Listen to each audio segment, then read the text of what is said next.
اب جناب آ رہی ہیں قرآن پاک میں اہم ترین آیات سورۃ النساء کی آیت نمبر 157 سے لے کر 159 تک۔ ان تین آیات کے تحت آج انشاءاللہ تعالی میں نے مسلمانوں کا جو اجماعی عقیدہ ہے اس کو ڈیٹیل کے ساتھ ایڈریس کرنا ہے،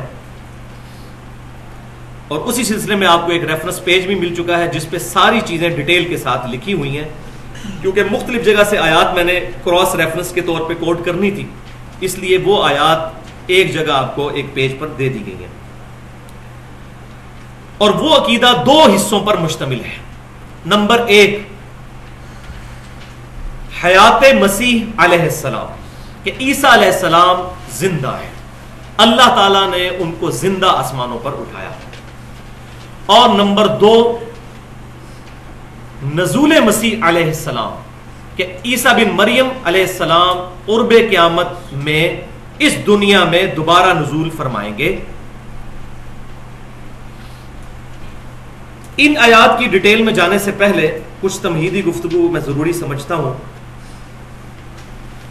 بھائیو، پوری امت محمدیہ صلی اللہ علیہ وسلم کا یہ اجماعی عقیدہ ہے، اس پر دونوں بڑے مکاتب فکر متفق ہیں۔ اہل سنت کہلوانے والے تینوں گروہ، بریلوی، دیوبندی اور سلفی یعنی اہل حدیث، اور اہل تشیع بھی، کہ عیسیٰ بن مریم علیہ السلام کو اللہ تعالیٰ نے زندہ آسمانوں پر اٹھایا، اور وہ قیامت سے پہلے زمین پہ دوبارہ اتریں گے اور اپنی جو بقیہ زندگی گزار کر ان کو موت آئے گی اور ان کو مسلمان جنازہ پڑھ کر دفنا دیں گے۔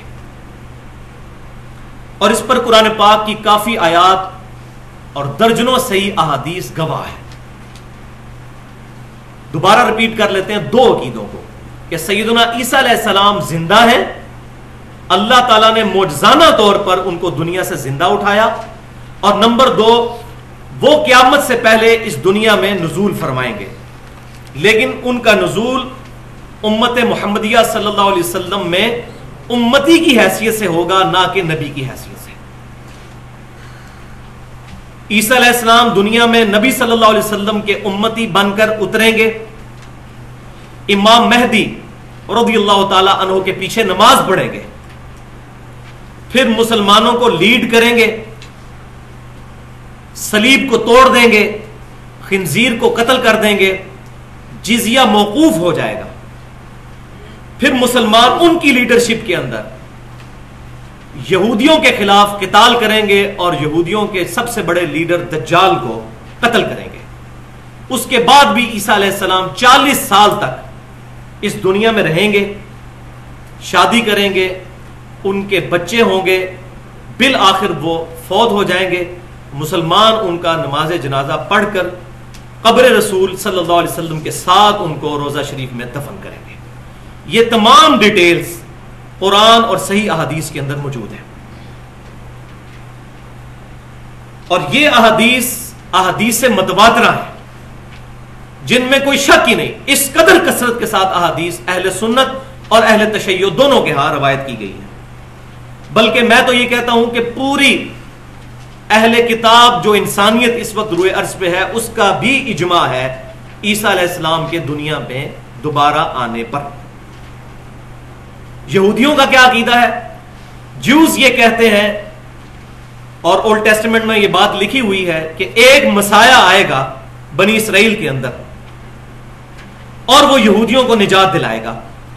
وہ مسیح آ کر جا بھی چکا، لیکن ان بیچاروں کو ابھی تک پتہ نہیں چلا۔ اب جب دجال دنیا میں آئے گا وہ اس کو مسیح مان لیں گے اور اپنا لیڈر بنا لیں گے، حالانکہ وہ مسیح سیدنا عیسیٰ بن مریم علیہ السلام تھے۔ ان کو انہوں نے ولد الحرام اور معاذ اللہ دجال اور حرامی کہہ کر ٹھکرا دیا، والعیاذ باللہ تعالی۔ دوسرے جو اہل کتاب کا گروہ ہے عیسائی، جو نیو ٹیسٹمنٹ کو ماننے والے ہیں، ان کا نیو ٹیسٹمنٹ میں یہ عقیدہ موجود ہے جس کو وہ سیکنڈ کمنگ کہتے ہیں یا سیکنڈ ڈسینڈنگ کہتے ہیں، کہ عیسیٰ علیہ السلام دنیا میں اتریں گے اور وہ پھر ان کو لیڈ کریں گے۔ اور تیسرا اہل کتاب کا گروہ ہم مسلمان ہیں، ہم بھی اہل کتاب ہیں، کیونکہ ہمیں بھی اللہ تعالیٰ نے کتاب دی ہے، فائنل ٹیسٹمنٹ، میں اس کو کہتا ہوں final testament, old testament, new testament اور یہ فائنل ٹیسٹمنٹ قرآن. ہمارا بھی یہ اجماعی عقیدہ ہے اور الحمدللہ قرآن اور صحیح احادیث دونوں کے اندر یہ عقیدہ موجود ہے. سورہ آل عمران کی آیت نمبر 55، سورۃ النساء کی آیات نمبر 157 سے لے کر 159 تک اور سورہ الزخرف کی آیت نمبر 61 میں اس کی پوری ڈیٹیل موجود ہے. اس میں نے پہلے بھی سورہ آل عمران کی جو تفسیر تھی اس کے دوران ڈیٹیل کے ساتھ گفتگو کی تھی، جو مسئلہ نمبر 12 کے نام سے عقیدہ حیات تو نزول مسیح علیہ السلام ہماری ویب سائٹ ahlsunnatpak.com پہ رکھی ہوئی ہے. لیکن آج انشاءاللہ تعالی میں اس میں ان ڈیپتھ گفتگو کروں گا اور اس میں جتنے وسوسے ہیں کوشش کروں گا کہ اس کو سیٹل کروں، اور پھر انشاءاللہ تعالی یہ ہمارا آج والی جو گفتگو کا آئیکن ہے یہ بھی الگ سے اپلوڈ ہو جائے گا اور اس کو ہم ریپلیس کروا دیں گے اس کے ساتھ. بھائیو، ہمارے سب کانٹیننٹ میں انڈیا پاکستان میں سب سے پہلے جس شخص نے عقیدہ نزول مسیح اور عقیدہ حیات مسیح علیہ السلام کا انکار کیا وہ غلام احمد قادیانی تھا. آج سے تقریباً 100 سال پہلے اس کی وفات ہوئی 1908 کے اندر. اس نے اپنے جھوٹے دعوی نبوت کے لیے راہ ہموار کرتے ہوئے مسلمانوں سے پہلے یہ عقیدہ منوانے کی کوشش کی کہ عیسیٰ علیہ السلام فوت ہو چکے ہیں. چونکہ عیسیٰ علیہ السلام فوت ہو چکے ہیں اب لہذا دنیا میں وہ دوبارہ واپس نہیں آ سکتے. آج بھی قادیانی لوگ جب مسلمانوں کو دعوت دیتے ہیں تو پہلی بات یہ منوانے کی کوشش کرتے ہیں کہ عیسیٰ علیہ السلام فوت ہو چکے ہیں، اور وہ یہ ہمیں بتانے کی کوشش کرتے ہیں کہ یہ عقیدہ حدیثوں نے گھڑ لیا، قرآن پاک میں یہ عقیدہ کہیں موجود نہیں، لہذا یہ عقیدہ حدیث کا قرآن کے خلاف ہے اس لیے ہم اس کو نہیں مانتے. پھر اس کو مزید تقویت جو دی ہے وہ منکرین حدیث کی طرف سے ملی، اور اس میں top of the list personality Ghulam Ahmad Pervez, اس کا نام بھی غلام احمد، اس کا نام بھی غلام احمد. انہوں نے اس کو پروپیگیٹ کیا کہ یہ احادیث کے اندر، یہ ان کے زوم میں، ہم تو انشاءاللہ قرآن پاک سے ثابت کریں گے اس عقیدے کو، احادیث کا قطعاً یہ عقیدہ محتاج نہیں ہے. عقیدہ جو حیات مسیح اور نزول مسیح علیہ السلام. غلام احمد پرویز اس کو لے کر چلا، اور منکرین حدیث کے حوالے سے ہماری علیحدہ سے بھی گفتگو ahlsunnatpak.com کے اوپر اپلوڈ ہو چکی ہے. مسئلہ نمبر 35 کے نام سے منکرین حدیث کے فتنے کا تحقیقی جائزہ 1 گھنٹہ اور 36 منٹ کی گفتگو ہے، اور اس کے ساتھ ہی پھر ضعیف الاسناد اور من گڑت احادیث کے فتنے کا تحقیقی جائزہ مسئلہ نمبر 36 1 گھنٹہ اور 25 منٹ کی گفتگو. یہ الگ سے ہے، میں یہ ریفرنس ساتھ اس لیے بتا رہا ہوں کسی کو مزید ڈیٹیل کی ضرورت ہو تو وہ ان چیزوں کو دیکھ سکتا ہے. لیکن دور حاضر میں سب سے زیادہ میں سمجھتا ہوں کہ جس شخصیت کی وجہ سے اس مسئلے نے ہوا پکڑی وہ آج کے دور کی بہت بڑی پرسنالٹی ہے، اور واقعی ان کو میں اپریشیٹ کرتا ہوں اور ان کا میں معترف ہوں اس اعتبار سے کہ جس طرح ان کو بات کرنے کا ڈھنگ ہے، جس انٹلیکچوئل لیول پہ وہ مسلمانوں کے وسوسے سیٹل کرتے ہیں، ایک بہت بڑی پرسنالٹی ہے قطع نظر اس سے کہ ان سے کیا غلطیاں ہوئی. اور وہ ہے محترم جاوید احمد غامدی صاحب.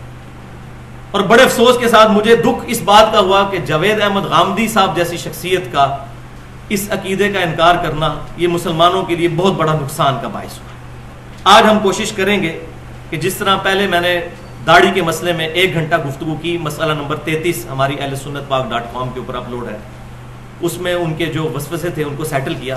آج بھی انشاءاللہ میں کوشش کروں گا کہ اس گفتگو کے ذریعے ہم ان کی اصلاح کرنے کی کوشش کریں، اور جو ان کو فالو کر رہے ہیں بڑے احترام کے ساتھ ان کے شکوک و شبہات کا احترام کرتے ہوئے ان تک احسن طریقے سے گفتگو پہنچانے کی کوشش کریں. تو آج کی جو گفتگو ہے وہ 3 بڑے حصوں پر مشتمل ہوگی، 3 بڑے پورشنز. حصہ اول میں پورشن نمبر 1 کے اندر ہم عقیدہ حیات مسیح علیہ السلام کو صرف قرآنی دلائل سے ڈسکس کریں گے، کوئی حدیث نہیں، صرف قرآن سے. جب اعتراض ہی یہ ہے کہ قرآن سے بات پیش کی جائے حدیثیں نہ پیش کی جائیں تو اعتراض کا جواب پھر قرآن سے ہی دور کرنا ہوتا ہے. اب ہمارے جو بیچارے جاہل مولوی ہیں وہ حدیثیں پڑھ پڑھ کے ان کو جواب دے رہے ہوتے ہیں، جو حدیث کو مانتا ہی نہیں اس کو حدیث کے دلائل پیش کرنے کا فائدہ کیا. تو انشاءاللہ قرآن سے. پھر دوسرے پورشن کے اندر عقیدہ نزول مسیح علیہ السلام صرف قرآن سے دلائل، اور اس میں انشاءاللہ تعالی میں وہ سیکرٹ بھی ایکسپلور کروں گا کہ عیسیٰ علیہ السلام دنیا میں آئیں گے کیوں. آخر وجہ کیا ہے کہ انہوں نے دنیا میں آنا ہے، اور کوئی پیغمبر جو ہے وہ دنیا میں آنے والا نہیں، عیسیٰ علیہ السلام ہی نے کیوں دنیا میں آنا ہے؟ یہ بہت بڑا سوالیہ نشان ہے، اس کو بھی انشاءاللہ قرآن پاک کے دلائل سے بتانے کی کوشش کروں گا۔ پھر تھرڈ پورشن جو ہے وہ مسلم عوام الناس کے لیے ہوگا، اس میں 10 صحیح احادیث، جن میں سے 7 صحیح بخاری اور صحیح مسلم سے ہوں گی، انہی عقائد کو بریف کرتی ہیں۔ لیکن ظاہر ہے کہ یہ تیسرا حصہ صرف عوام الناس کے لیے، اہل سنت کے لیے اور اہل تشیع کے لیے ہے، جو مستقل پرماننٹ سورسز مانتے ہیں قرآن کے ساتھ ساتھ سنت کو بھی، دونوں سورسز کو۔ اور یہ بھی ہماری مسکنسیپشن ہے کہ اہل تشیع جو ہیں وہ اہل سنت کی احادیث کو نہیں مانتے، ایسی بات نہیں ہے۔ آپ ایران سے جو ان کے سافٹ ویئر نکل رہے ہیں، ان سافٹ ویئرز کے اندر ہماری حدیث کی کتابیں، صحیح بخاری، صحیح مسلم، جامع ترمذی، سنن نبی داؤد، سنن نسائی، ابن ماجہ، یہ ساری کتابیں انہوں نے اپنے حدیث کے سافٹ ویئر میں بھی رکھی ہوئی ہوتی ہیں۔ تو یہ بھی مولوی لڑانے کے لیے اس طرح کی باتیں پروپیگیٹ کرتے ہیں، ایسی بات نہیں ہے۔ تو اب اللہ کا نام لے کر شروع کرتے ہیں، پہلے ٹاپک کی طرف آتے ہیں، وہ ہے حیات مسیح علیہ السلام، کہ عیسیٰ بن مریم علیہ السلام اللہ تبارک و تعالیٰ نے ان کو زندہ آسمانوں پر اٹھایا۔ اور یہ بات یاد رکھیں، یہ سارے دلائل انشاءاللہ میں قرآن سے پیش کروں گا، اور یہاں میں ایک چیلنج بھی دے دیتا ہوں کہ یہ جو عقیدہ ہے حیات مسیح کا اور نزول مسیح کا، قرآن پاک اپنے اس عقیدے کی اس قدر حفاظت کرتا ہے کہ اس عقیدے کے معاملے میں کسی ایک حدیث کا بھی محتاج نہیں ہے۔ حدیث کے ذریعے اس کی ڈیٹیل ضرور پتہ چلے گی، لیکن ایز فار ایز دس عقیدہ از کنسرن، قرآن پاک ہمیں مکمل رہنمائی فراہم کرتا ہے۔ تو ٹاپک نمبر 1، حیات مسیح علیہ السلام۔ بسم اللہ الرحمن الرحیم۔ اب سورۃ النساء آیت نمبر 157 سے اگلا ان کا جو جرم ہے، وَقَوْلِهِمْ إِنَّا قَتَلْنَا الْمَسِيحَ عِيسَى ابْنَ مَرْيَمَ رَسُولَ اللَّهِ، اور ان کا یہ بھی کہنا ہے یہودیوں کا کہ ہم نے عیسیٰ بن مریم علیہ السلام کو قتل کر ڈالا ہے، جو اللہ کے رسول تھے، یہ اللہ کی طرف سے، کہ اللہ کے رسول کو قتل کرنے کا یہ دعویٰ کر رہے ہیں، جبکہ اللہ کا رسول کبھی قتل نہیں ہو سکتا۔ یہ بات یاد رکھیں، قرآن پاک میں آیا ہے کہ انبیاء قتل ہوئے ہیں، رسول نہیں۔ رسول اور نبی میں فرق بھی سمجھ لیں۔ رسول وہ ہوتا ہے جس کو کوئی کتاب یا صحیفہ دیا جاتا ہے اور وہ صاحب شریعت ہوتا ہے، جیسا کہ سیدنا موسیٰ علیہ السلام، سیدنا عیسیٰ علیہ السلام اور ہمارے پیغمبر علیہ السلام۔ اور نبی جو ہے وہ کسی اور پیغمبر کی تصدیق کرنے والا ہوتا ہے، جیسے سیدنا یحییٰ علیہ السلام، وہ رسول نہیں تھے، نبی تھے۔ اور مسند امام احمد میں ایک حدیث بھی موجود ہے جس کو شیخ البانی تو صحیح کہتے ہیں، اب مجھے اس کی ڈیٹیل نہیں پتا کہ اصول محدثین پہ اس کا کیا مقام ہے، لیکن شیخ البانی کے نزدیک وہ حدیث صحیح ہے مسند امام احمد کی، کہ اللہ تعالیٰ نے 1,24,000 پیغمبروں کو مبعوث کیا دنیا کے اندر، جن میں سے 315 رسول ہیں۔ 1,24,000 نبیوں میں سے 315 جو ہے وہ رسول ہیں، صاحب شریعت۔ تو ہر رسول نبی بھی ہوتا ہے، لیکن ہر نبی رسول نہیں ہوتا۔ تو اللہ تبارک و تعالیٰ فرما رہا ہے کہ ان کا دعویٰ ہے کہ ہم نے اللہ کے رسول کو قتل کیا، اللہ کا رسول تو قتل نہیں ہو سکتا۔ کیوں؟ سورۃ المجادلہ کے اندر ایک آیت ہے، آیت نمبر 21، کتب اللہ لأغلبن انا ورسلی، کہ اللہ تعالیٰ نے یہ بات طے کر دی ہے کہ بے شک میں اور میرے رسول غالب رہیں گے۔ رسول کبھی قتل نہیں ہوں گے، انبیاء کو ضرور قتل کیا گیا، لیکن رسولوں کی اللہ تعالیٰ اسپیشل پروٹیکشن فرماتا ہے۔ ہمارے نبی صلی اللہ علیہ وسلم کی بھی اسپیشل پروٹیکشن کی گئی۔ لیکن یہاں یہ بھی بات یاد رکھیں، قرآن پاک میں 3 ٹرمنالوجیز ایسی ہیں، بلکہ وہ کہنا چاہیے 3 گروپ آف ٹرمنالوجیز، کہ جو ایک دوسرے کی جگہ بھی استعمال ہو جاتی ہیں۔ نمبر 1، مؤمن اور مسلم، یہ ایک دوسرے کی جگہ بھی استعمال ہو جاتا ہے، لیکن مومن اور مسلم میں بڑا فرق بھی ہے۔ بعض اوقات گفتگو کے دوران یہ ایک دوسرے کی جگہ بھی استعمال ہو جاتا ہے، مومن اور مسلم۔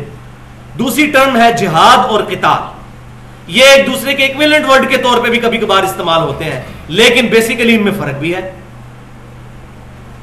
اور تیسری ٹرم جو ہے وہ نبی اور رسول، یہ بعض اوقات ایک دوسرے کی جگہ بھی استعمال ہو جاتے ہیں، لیکن ان کے اندر بھی ایک باریک سا فرق موجود ہے جو میں نے بیان کر دیا۔ تو اللہ تعالیٰ فرماتا ہے ان یہودیوں کا یہ دعویٰ ہے کہ ہم نے عیسیٰ بن مریم علیہ السلام کو قتل کر دیا، معاذ اللہ، وما قتلوہ،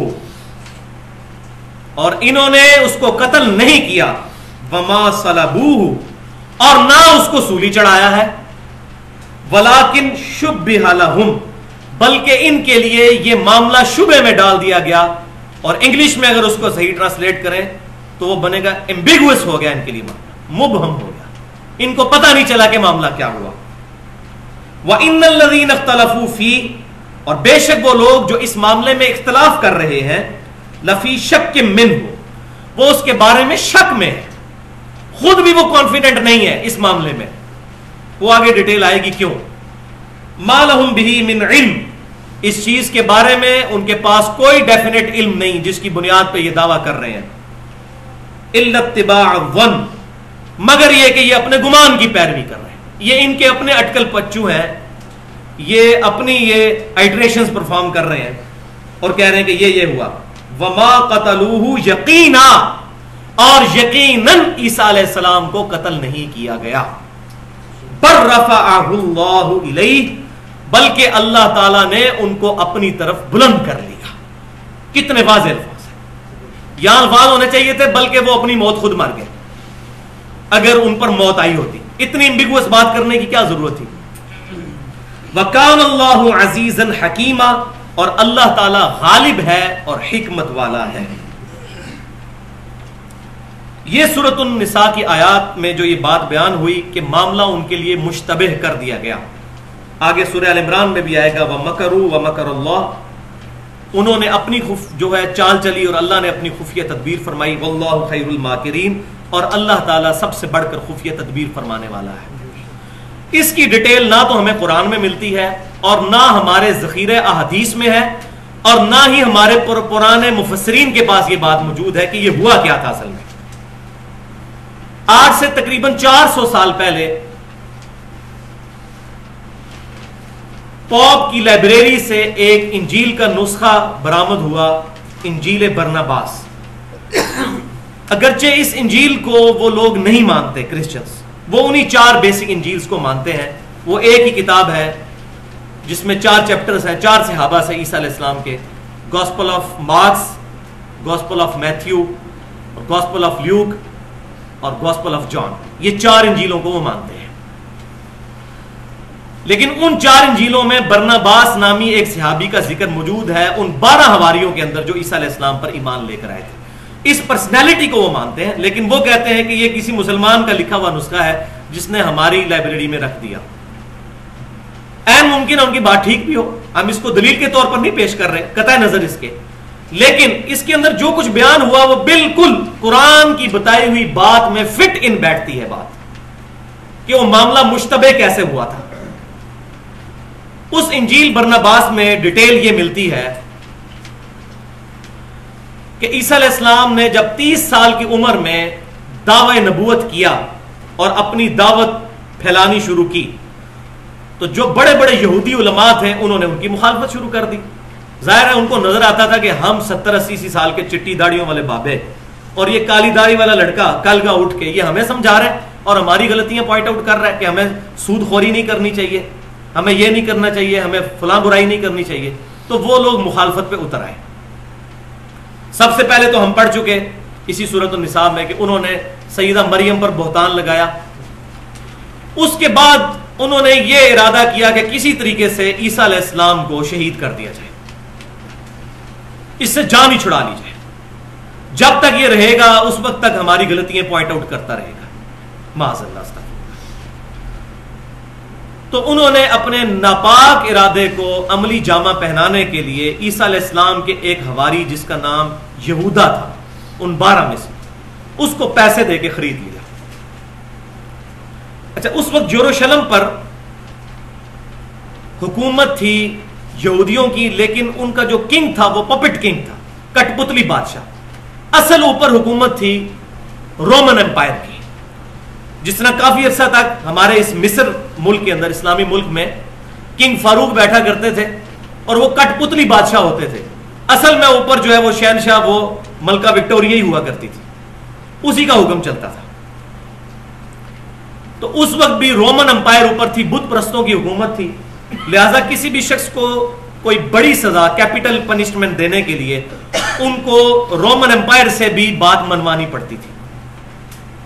کیس یہی بنا کے ان کی اپنی عدالتیں بھی تھی یہودیوں کی، انہوں نے عدالتیں وغیرہ جو ہے لگا کے کسی طریقے سے ان پر الزام لگا کے کہ یہ تو جادوگر ہے اور یہ تو ادھر جو ہے وہ غلط نظریات پھیلا رہا ہے، اور ان کا معاملہ کورٹ تک پہنچا دیا۔ رومن امپائر سے بھی یہ بات منظور کروا لی کہ اس کو سولی چڑھایا جائے، اس کی سزا یہی ہے۔ اب عیسیٰ علیہ السلام کے اس حواری کو، یہودا کو انہوں نے خرید لیا، اور جس کوٹری کے اندر سیدنا عیسیٰ علیہ السلام عبادت کرتے تھے اپنے حواریوں کے ساتھ، تو رات کے وقت وہ چپ کر کے یہودا نکلا اور رومن امپائر کے پاس جا کے اس نے شکایت کی کہ جی آپ کا جو مجرم ہے وہ فلاں جگہ چھپا ہوا ہے۔ اب ظاہر رومن امپائر کے جو فوجی تھے وہ حضرت عیسیٰ علیہ السلام کو پہچانتے کوئی نہیں تھے، کیونکہ وہ یہودی تو ہے نہیں تھے کہ ان کا انٹریکشن ہو۔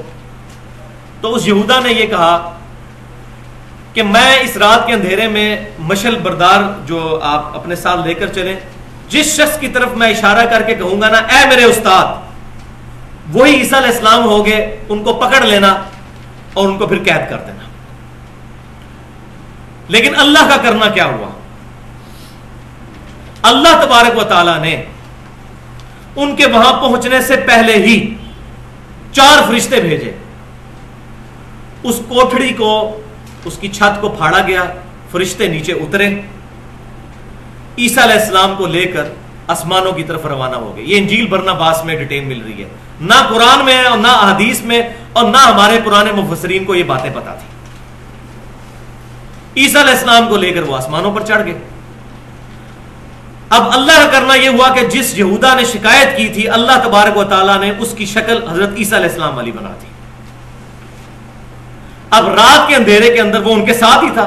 جیسے ہی کوٹھڑی میں انٹر ہوا اور پیچھے سے وہ مشل بردار لوگ انٹر ہوئے، روشنی میں دیکھا تو اس باقی جو حواری تھے 11، انہوں نے اس کو یہودا کو دے کر کہا اے ہمارے استاد۔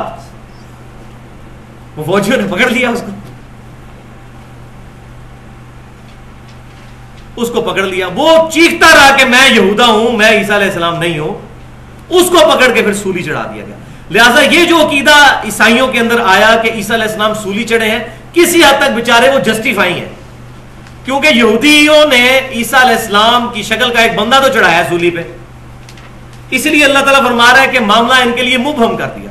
وہ جب چڑھا چکے تو بعد میں ان کو پتا چلا کہ بھائی یہ بندے 13 تو پورے ہونے چاہیے، 12 حواری اور ایک عیسیٰ علیہ السلام، لیکن بندے 12 ہیں، ایک بندہ کدھر گیا بیچ میں سے؟ اگر یہ عیسیٰ علیہ السلام ہے تو پھر یہودا کدھر گیا؟ اور اگر یہودا عیسیٰ علیہ السلام کی شکل اختیار کر چکا ہے تو پھر عیسیٰ علیہ السلام کدھر گئے؟ تو یہ وہی بات ہے جس کو اللہ تبارک و تعالیٰ نے فرمایا وَلَٰكِنْ شُبِّهَ لَهُمْ، ان کے لیے معاملہ مشتبہ کر دیا گیا، مبہم ہو گیا، ایمبیگوس ہو گیا۔ بَلْ رَفَعَهُ اللَّهُ إِلَيْهِ، بلکہ اللہ تعالیٰ نے ان کو اپنی طرف بلند کر لیا۔ اب اسی کا ذکر جو ہے وہ سورہ آل عمران میں بھی آیت نمبر 52 سے 55 تک ہے، وہ بھی پڑھ لیتے ہیں۔ فَلَمَّا أَحَسَّ عِيسَى مِنْهُمُ الْكُفْرَ، جب عیسیٰ علیہ السلام نے بنی اسرائیل سے، یہودیوں کی طرف سے جن کی طرف وہ پیغمبر بنا کر بھیجے گئے تھے، کفر کو محسوس کر لیا کہ یہ لوگ اب ایمان لانے والے نہیں، قَالَ مَنْ أَنصَارِي إِلَى اللَّهِ، تو انہوں نے یہ پھر ندا بلند کی، کون ہے جو اللہ کے لیے میری مدد کرے، والنٹیئرلی میرے ساتھ کھڑا ہو دین کے لیے۔ قال الحواریون نحن انصار اللہ، عیسیٰ علیہ السلام کے حواریوں نے کہا کہ ہم ہیں اللہ کے دین کے مددگار، آپ کے ساتھ۔ آمنا باللہ، ہم ایمان لائے اللہ پر، واشہد بأننا مسلمون، اور آپ بھی گواہ ہو جائیے کہ ہم مسلمان ہیں، ہم سر تسلیم خم کرنے والے ہیں۔ تو عیسیٰ علیہ السلام ان کے ماننے والے بھی مسلم تھے، الحمدللہ۔ پھر انہوں نے دعا کی ربنا آمنا بما انزلتا واتبعنا الرسول، انہوں نے دعا کی اے رب ہمارے، ہم ایمان لائے اس چیز پر جو تو نے نازل کی، اور ہم تیرے رسول کی اتباع کرنے والے، پیروی کرنے والوں میں شامل ہو گئے۔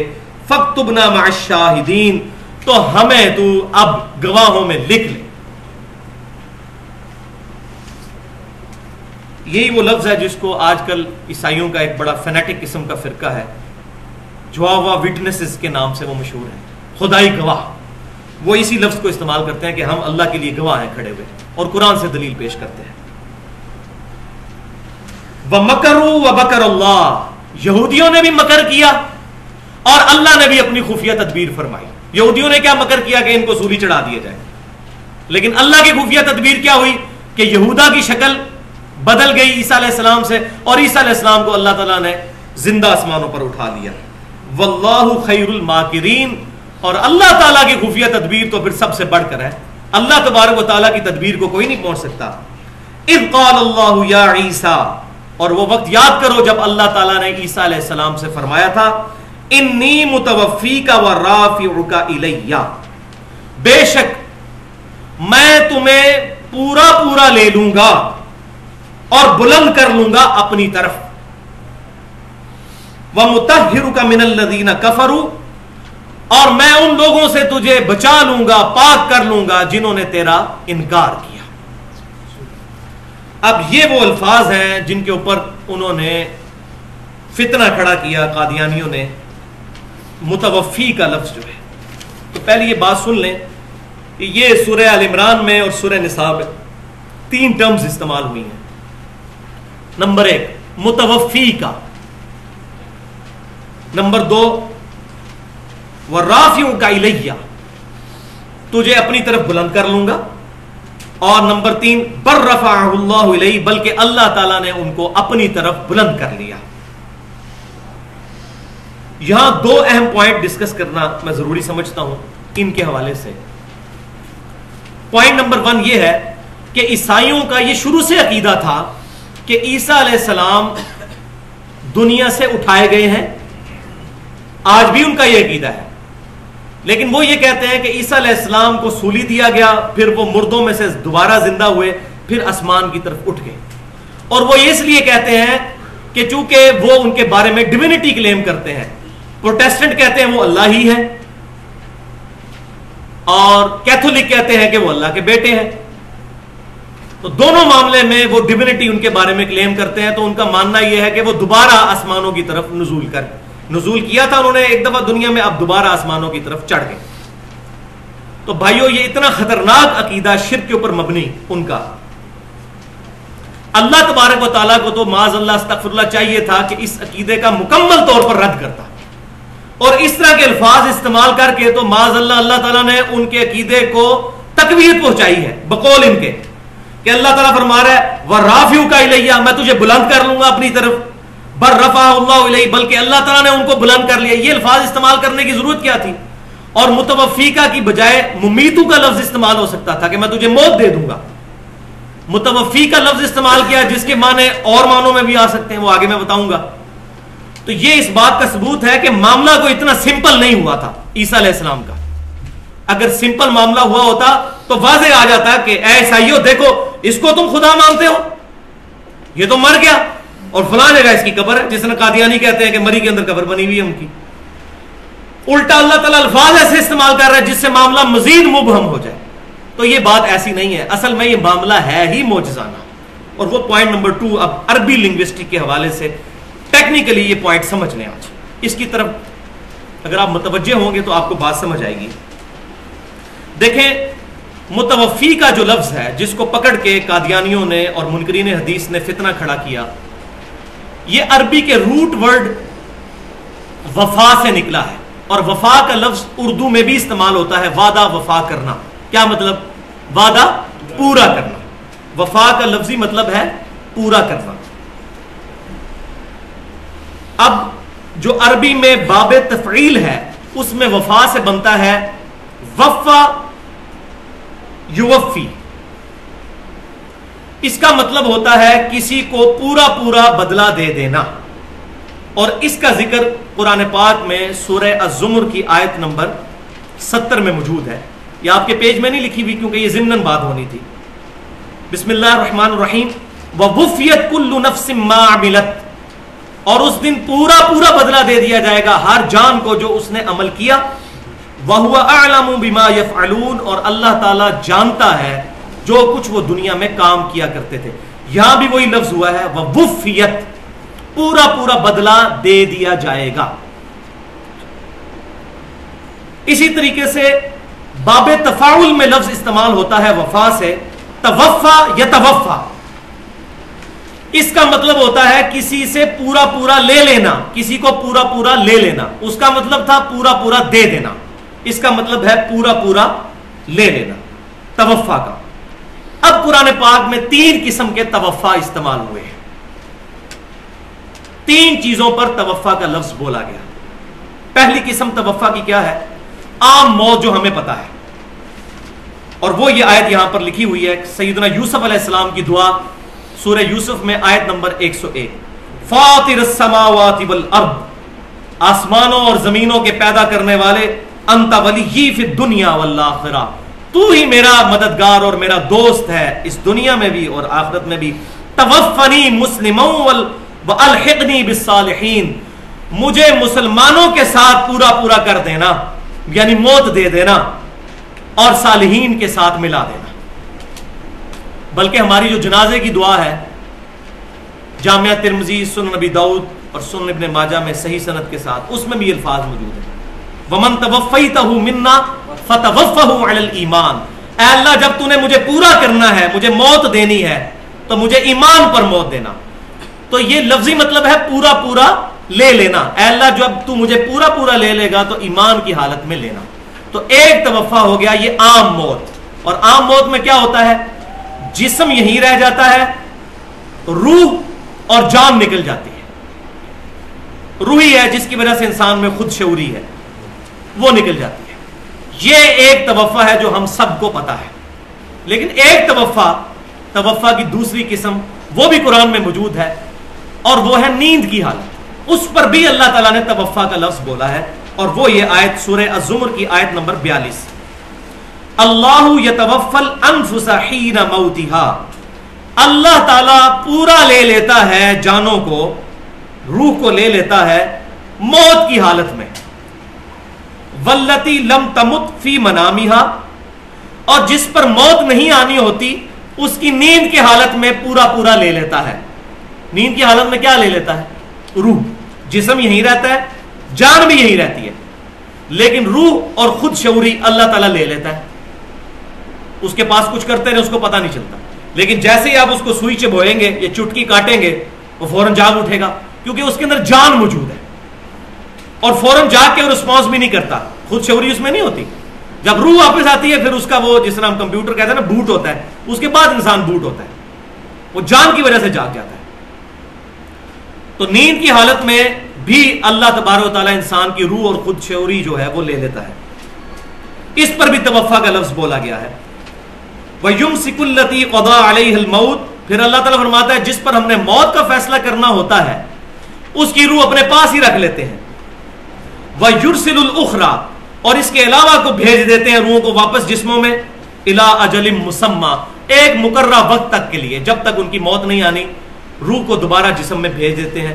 نیند کی حالت میں جسے موت، کئی لوگ ہیں جو سوتے ہی سو جاتے ہیں، تو اللہ تعالیٰ فرماتے ہیں ہم جس کی موت کا فیصلہ کر لیتے ہیں اپنی روح، پھر اس کی روح جو ہے اپنے پاس رکھ لیتے ہیں، جس کے لیے ابھی ہم نے ڈھیل رکھی ہوتی ہے تو واپس کر دیتے ہیں. اسی لیے صحیح بخاری میں وہ دعا بھی ہے، اللہم بسمک اموت واحیا، اے اللہ میں تیرے نام سے جیتا اور مرتا ہوں. اور صبح اٹھ کر بھی دعا کیا ہے، الحمدللہ الذی احیانا بعد ما اماتنا، صحیح بخاری میں. تمام تعریفیں اس رب کے لیے جس نے مرنے کے بعد مجھے زندہ کیا. تو یہ بھی نیند بھی موت کی بہن ہے، اس پر بھی توفا کا لفظ بولا گیا ہے. ان فی ذلک لآیات لقوم یتفکرون، بے شک اس میں ہے نشانیاں ان لوگوں کے لیے جو تفکر کرنے والے ہیں، فکر کرنے والے ہیں. جو توجہ کرے گا اس کو بات سمجھ آ جائے گی. اگر کسی بندے کی نیت توجہ کرنے کی نہیں ہے اس کو بات نہیں سمجھ آنے کی.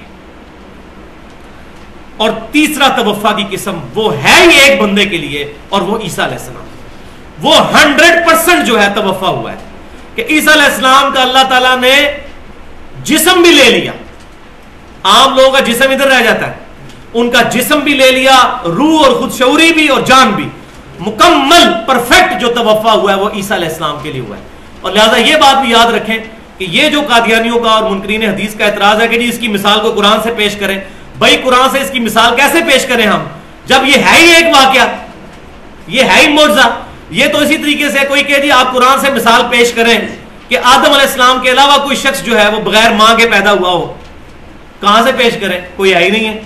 بغیر باپ کے تو پیش کر سکتے ہیں عیسیٰ علیہ السلام، بغیر ماں کے سوائے حضرت آدم کے کوئی نہیں پیش کر سکتے۔ اب یہ کتنا نان سینس کوشچن ہے کہ جی آپ قرآن سے مثال اس تیسرے توفع کی پیش کریں، وہ 2 توفع تو پتہ ہے، یہ تیسرا آپ نے توفع کہاں سے نکال لیا؟ تو یہ بات یاد رکھیں، اس کی مثال ہی ایک ہے، تو وہی ہم پیش کریں گے۔ تو یہ تیسرا توفع سورہ آل عمران کی آیت نمبر 55 اور سورۃ النساء کی آیت نمبر 158 میں بیان ہوا۔ اب یہاں ایک اہم ترین بات میں بتانا ضروری سمجھتا ہوں، بہت خطرناک چیز، وہ یہ ہے کہ صحیح بخاری میں انٹرنیشنل نمبرنگ کے مطابق کتاب التفسیر چیپٹر میں ایک حدیث ہے، حدیث کا نمبر ہے 4623۔ سورۃ المائدہ کی تفسیر میں یہ حدیث کے اوپر جو باب امام بخاری رحمۃ اللہ علیہ نے باندھا ہے، اس میں ایک بے سند قول لے آئے ہیں ابن عباس کا رضی اللہ تعالی عنہما، کہ وہ متوفی کا ترجمہ کرتے تھے ممیتو کا، ترجمہ ہی وہی کرتے تھے جس ترجمے سے ہی ہم ڈر رہے ہیں۔ ابن عباس کا یہ قول بے سند صحیح بخاری میں موجود ہے باب کی ہیڈنگ میں۔ تو یہ چونکہ بے سند قول ہے، امام بخاری رحمۃ اللہ علیہ اور سیدنا عبداللہ بن عباس رضی اللہ تعالی عنہ کے درمیان صحیح بخاری کے لکھتے ہوئے کم از کم بھی 150 سال کا فرق موجود ہے، کیونکہ 68 ہجری میں وفات ہوئی ہے سیدنا ابن عباس کی، اور 194 ہجری میں امام بخاری پیدا ہوئے ہیں۔ لہٰذا یہ بے سند قول ہے اور یہ قادیانی لوگ پیش کرتے ہیں۔ تو یہ بات یاد رکھیں، اہل سنت کا اس پر اجماع ہے کہ صحیح بخاری اور مسلم کی تمام متصل الاسناد مرفوع احادیث قطعی سے ہے، بے سند اور ضعیف اقوال صحیح بخاری میں بھی موجود ہے۔ لہٰذا جو ہمارا قرآن کے بارے میں دعویٰ ہے وہ بخاری کے بارے میں نہیں کہ یہ 2 گتوں کے درمیان 100% ٹھیک ہے، بخاری 2 گتوں کے درمیان 100% ٹھیک نہیں ہے، بلکہ متصل الاسناد احادیث صحیح ہیں، ضعیف اقوال اس میں موجود ہے۔ لہٰذا اس میں وہ مسئلہ بھی حل ہوا کہ ہم امام بخاری کے مقلد کوئی نہیں۔ اگر ہم مقلد ہوتے، جس طرح کہ یہ اہل بدعت اہل سنت پر تان کرتے ہیں کہ ہم امام حنیفہ کو مانتے ہیں اور آپ امام بخاری کے مقلد ہیں، تو ہم اگر امام بخاری کے مقلد ہوتے تو یہ بے سند بات بھی ان کی مان لیتے ہیں۔ ہم صحیح بخاری کی احادیث کو مانتے ہیں، وہ احادیث کسی بھی امام سے روایت ہوں صحیح سند سے، چاہے امام حنیفہ ہوں، امام شافعی ہوں، امام مالک، ساروں کی احادیث کو ہم مانتے ہیں۔ تو صحیح بخاری کے اگر ہم مقلد ہوتے تو معاذ اللہ ایسا معاملہ، نہ ہم مقلد نہ غیر مقلد، ہم متبع سنت ہیں، کتاب و سنت کو صحابہ تابعین تبع تابعین سلف کے منہج پر ماننے والے ہیں۔ یہ بہت چیز ضروری تھی، میں نے یہاں ساتھ بتا دی۔ اب دوسرے ٹاپک کی طرف آئیے، وہ ہے نزول مسیح علیہ السلام، کہ عیسیٰ علیہ السلام دنیا میں دوبارہ نزول فرمائیں گے۔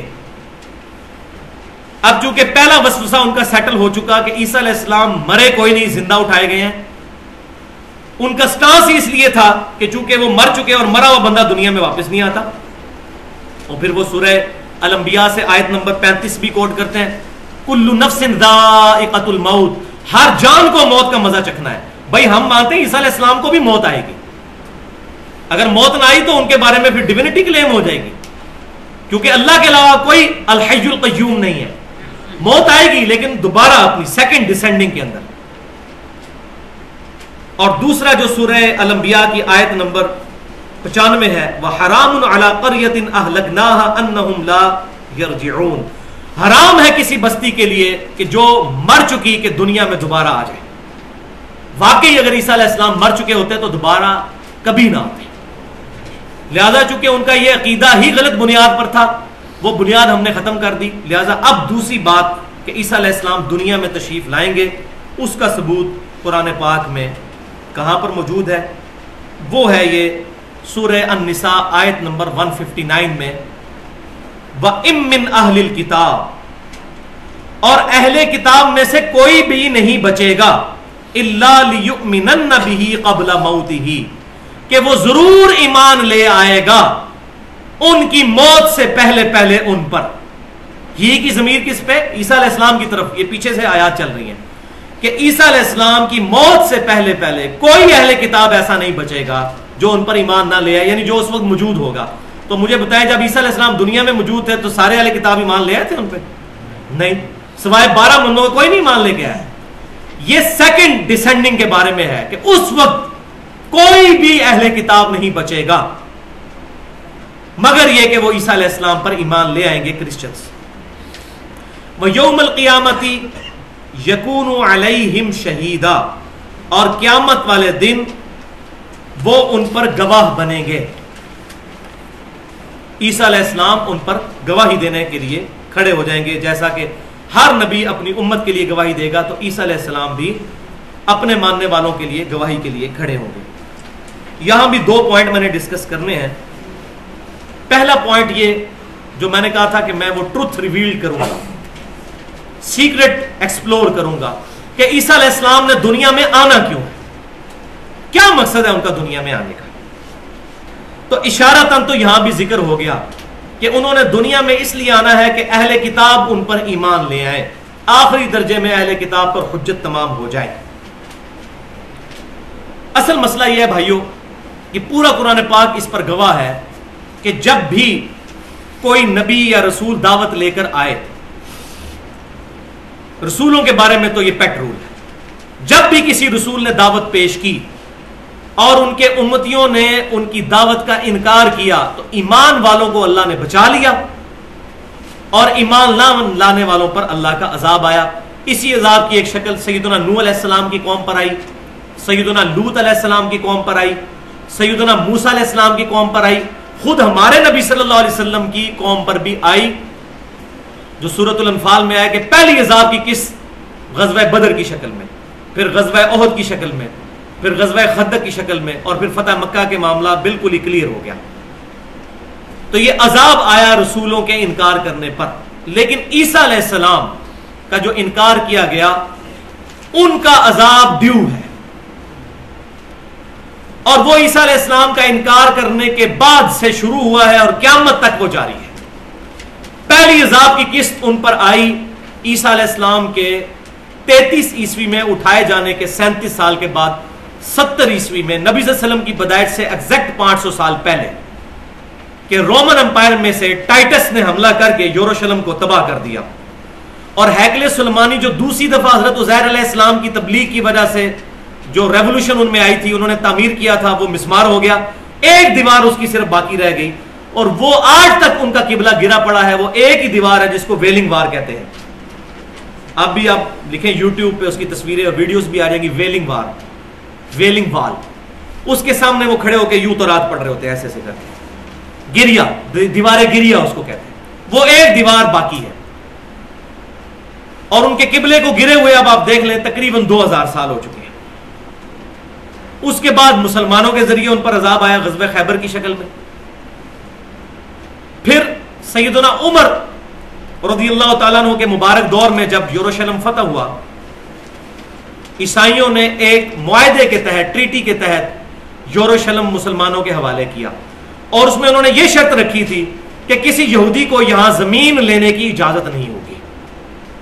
سیدنا عمر رضی اللہ تعالیٰ عنہ نے ان کی یہ شرط قبول کر لی، بغیر جنگ کے بیت المقدس مسلمانوں کے حوالے ہو گیا. اور پھر یہ تقریباً 1400 سال تک سوائے کچھ عرصے کے مسلمانوں کے قبضے میں ہی رہا. عیسائیوں کے پاس کچھ عرصے کے لیے آیا لیکن انہوں نے بھی یہودیوں کو وہاں زمینیں نہیں خریدنے دی. لیکن عیسیٰ علیہ السلام کے بعد پہلی دفعہ ان کے اٹھائے جانے کے بعد جو یہ معاملہ ہوا، پہلی دفعہ سیدنا عمر فاروق رضی اللہ تعالیٰ عنہ کے مبارک دور میں حضرت عمر نے اس کو انٹرنیشنل سٹی قرار دے دیا یہودیوں، عیسائیوں اور مسلمانوں کے لیے، اور اجازت دے دی کہ یہودی زیارت کے لیے آ سکتے ہیں. پہلے عیسائی زیارت کے لیے بھی نہیں تھے ان کو آنے دیتے. کیوں؟ عیسائیوں اور یہودیوں کی تو بڑی سخت دشمنی. عیسائی جس شخص کو کہتے ہیں اللہ کا بیٹا اور گاڈ انکارنیٹ، اس کو یہودی کہتے ہیں ولد الزنا، دجال اور حرامی، معاذ اللہ استغفر اللہ. یہ کیسے ہو سکتا ہے ان کا ایکا ہو؟ یہ آج کا معاملہ ذرا ڈیفرنٹ ہے، اس کی ڈیٹیل بھی میں پہلے بتا چکا ہوں، آج بھی اشارتاً بتا دوں گا کہ یہ آج کل کے معاملات بالکل ڈیفرنٹ ہے. ورنہ جتنا قتل و غارت عیسائیوں نے کیا ہے یہودیوں کا وہ سوچ سے باہر. تو یہ عذاب کی قسطیں چلی آتی رہیں. سلطنت عثمانیہ کو کروڑوں روپے کی آفر کی اس وقت یہودیوں نے کہ ہمیں اسرائیل میں زمینیں خریدنے دی جائیں.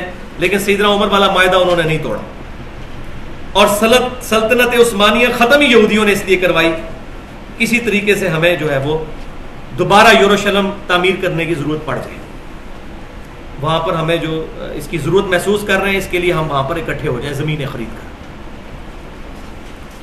اور اس سلسلے میں انہوں نے پھر 20ویں صدی کے آغاز میں پوپ سے اپنا گناہ معاف کروا لیا کہ ہم نے عیسیٰ علیہ السلام کو سولی نہیں دیا، اور ان کی شریعت کے اندر تو ان کے رہبان اور احبار جو ہیں وہ شریعت سازی کر سکتے ہیں۔ پہلی جنگ عظیم کے بعد جب سلطنت عثمانیہ ٹوٹ گئی تو 1917 کے اندر جو انگریزوں کا وزیر تھا بالفورڈ، اس کے ذریعے انہوں نے ڈکلیریشن کروائی جس کو بالفورڈ ڈکلیریشن کہتے ہیں، نیٹ پہ آپ لکھیں تو آپ کو ڈیٹیل پتہ چل جائے گی۔ اس کے تحت یہودیوں کو یہ اجازت مل گئی کہ وہ اسرائیل میں اپنی جگہ خرید سکتے ہیں، وہاں انہوں نے زمینیں خریدنی شروع کر دی اور مسلمان لالچیوں نے پیسے کی خاطر بیچنی شروع کر دی۔ پھر کرتے کرتے کیا ہوا، 1948 کے اندر آ کر اسرائیل میں پوری کی پوری دنیا کے یہودی جمع ہو گئے، انہوں نے زمینیں خرید لی اور وہ بادشاہ بن گئے وہاں پر۔ 1948 کے اندر اسرائیل قائم ہو گیا۔ پھر 1967 کے اندر عرب اور اسرائیل جنگ میں عربوں کو سارے ملکوں کو شکست فاش ہوئی اسرائیل کے ہاتھوں، اور اسرائیل کی جو باؤنڈری ہے وہ پھیل گئی اور ایک مستحکم ملک کی حیثیت سے وہ کھڑا ہو گیا، لیکن عیسائیوں کی پشت پناہی کے ساتھ۔ یہ پوری ہسٹری ہے۔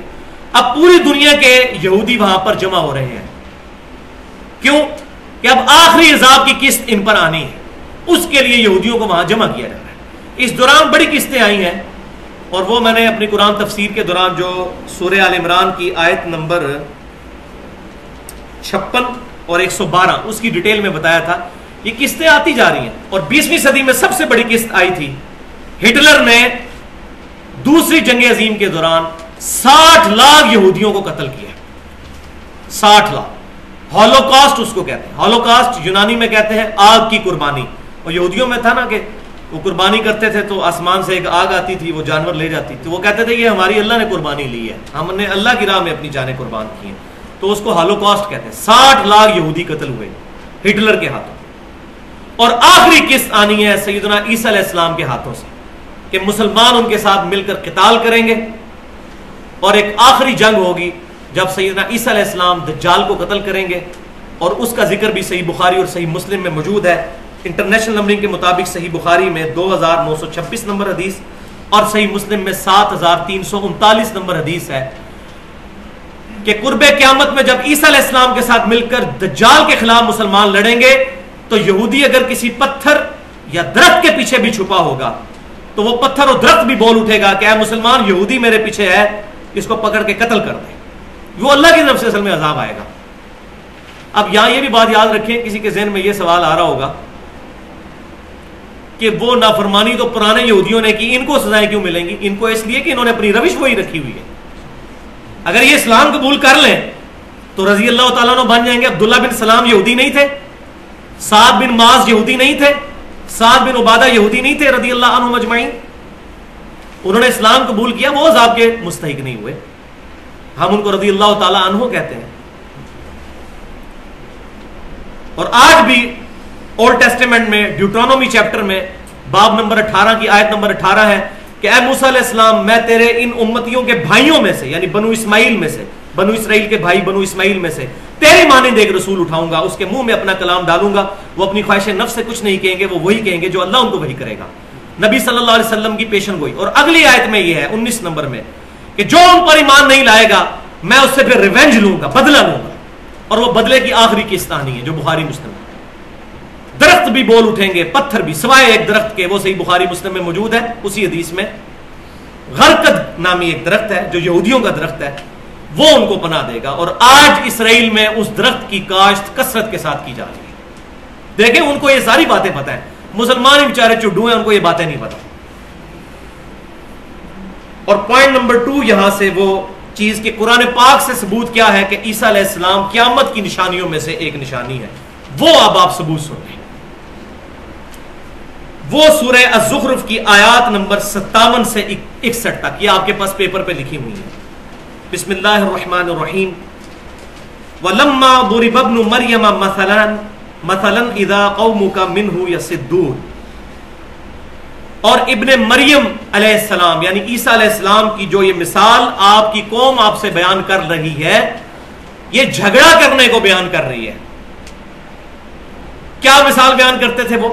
اس کا ذکر سورۃ الانبیاء کی آیت نمبر 98 میں موجود ہے کہ اللہ تبارک و تعالیٰ نے فرمایا کہ جو بت ہیں جن کی تم عبادت کر رہے ہو، انکم وما تعبدون من دون اللہ حسب جہنم انتم لہا واردون، بے شک جن کی تم عبادت کر رہے ہو اے مشرکین مکہ، ان معبودوں کو بھی اور تمہیں بھی، دونوں کو دوزخ میں جھونک دیا جائے گا اور تمہیں اس دوزخ پہ وارد ہونا ہے۔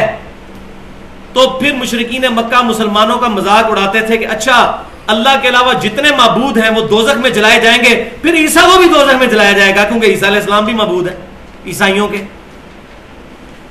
حالانکہ عیسیٰ علیہ السلام نے کوئی ڈیوینٹی کلیم تو نہیں کی، ان کو بھی یہ بات پتا تھی، لیکن وہ جان بوجھ کے چھیڑخانی کرتے تھے۔ عیسیٰ علیہ السلام تو اللہ کے بندے تھے، لیکن وہ چھیڑخانی کرتے تھے کہ اچھا اگر ہمارے بت جائیں گے دوزخ میں، پھر عیسیٰ بھی دوزخ میں جائیں گے۔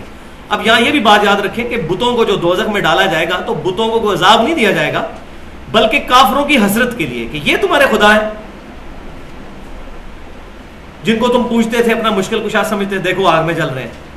اور بیسیکلی اس آگ کی تپش کی وجہ سے ان کا عذاب اور بڑھے گا، جس طرح آج بھی ریگستانی ایریا میں جو ٹینچر پتھر جو ہے گرم کیے جاتے ہیں اور وہ رکھ لیے جاتے ہیں، کافی دیر تک ان کی گرمائش باقی رہتی ہے، وہ کوئلے کا کام کرتے ہیں۔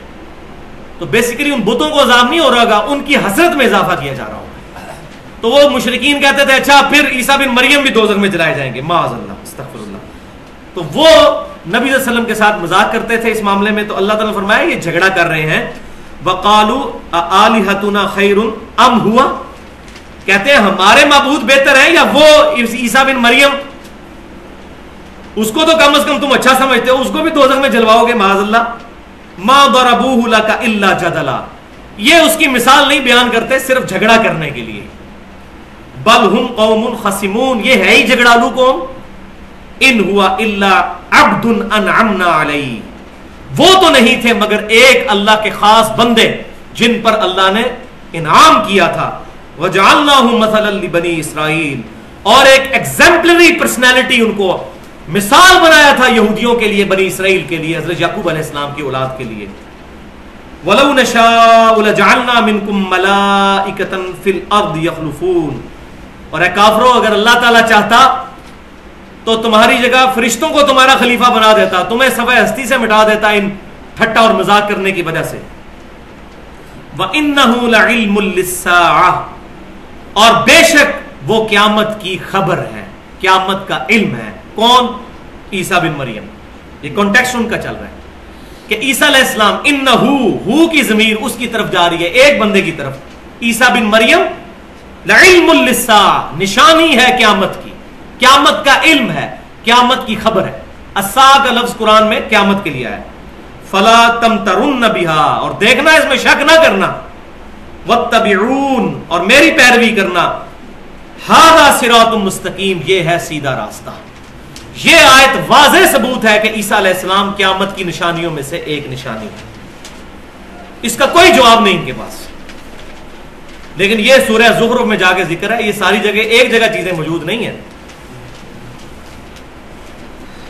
اب آ جائیے آخری حصے کی طرف، 10 سے 12 منٹ میں انشاءاللہ یہ لیکچر کنکلوڈ ہو جائے گا، اور وہ تیسرا پورشن ہے ان 10 صحیح احادیث پر مشتمل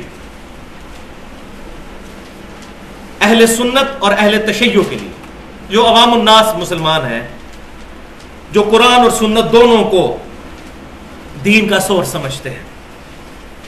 اور یہ 10 کا لفظ میں نے قرآن پاک کی اس آیت سے لیا ہے، تلک عشرۃ کاملہ، جو سورۃ البقرہ میں آیا کہ یہ پورے 10 روزے ہوئے، تو 10 کی نسبت قرآن سے لی ہے، 10 حدیثیں، اور ان میں سے بھی 7 حدیثیں صحیح بخاری اور صحیح مسلم سے ہیں۔ وہ حدیثیں باقی کتابوں میں موجود ہیں، لیکن میں بخاری مسلم کا نام اس لیے لے رہا ہوں کہ اس پر امت کا اتفاق ہے۔ تو پہلی حدیث صحیح بخاری میں انٹرنیشنل نمبرنگ کے مطابق 3448، اور صحیح مسلم میں انٹرنیشنل نمبرنگ کے مطابق 390 نمبر حدیث، کہ نبی صلی اللہ علیہ وسلم نے فرمایا، اس ذات کی قسم جس کے قبضہ قدرت میں میری جان ہے، بے شک ابن مریم علیہ السلام تم میں اتریں گے، خنزیر کو قتل کر دیں گے